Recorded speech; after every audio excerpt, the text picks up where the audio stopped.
Lurking in the trees is T-Rex. He's part of a summer exhibit at Powell Gardens. We usually try to have a special exhibit, and this summer the exhibit is dinosaurs. Eric Chance is the executive director. We're a lot more than a park. We're very similar to a museum. From dinosaurs to living walls, Kansas Cityans have helped to build and maintain Powell Gardens. Right now the park is showcasing Jurassic Garden, a large collection of lifelike dinosaurs made in Missouri.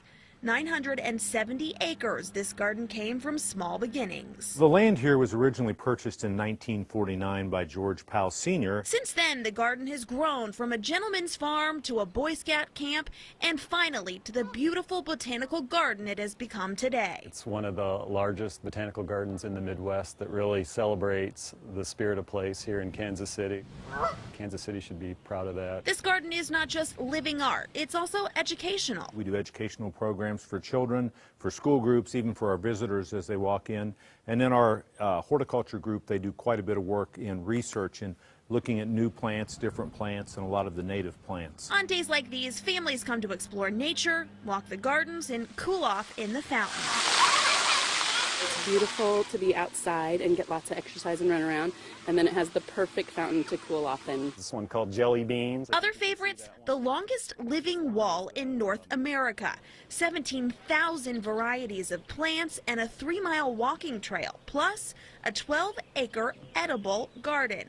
All this has won Powell Gardens more awards than most can even recall, sometimes unintentionally. We felt that with Powell Gardens and our mission of celebrating our spirit of place had to have a great edible landscape. We had no intention of making it the biggest in the world, but it ended up to be that way. And perhaps the best part, hidden among the blossoms, the spectacular chapel. It is just a great, you might say, centerpiece in one edge of the garden. This place isn't just something beautiful to look at, it actually symbolizes a higher purpose. Without plants, there'd be no life. I mean, that's where all our oxygen comes from, where all our food comes from. The fresh air, exercise, and day in nature not only does you good physically, but mentally as well. Road trip for the soul. Powell Gardens, another reason we are proud to call it home. Christina Medina, NBC Action News.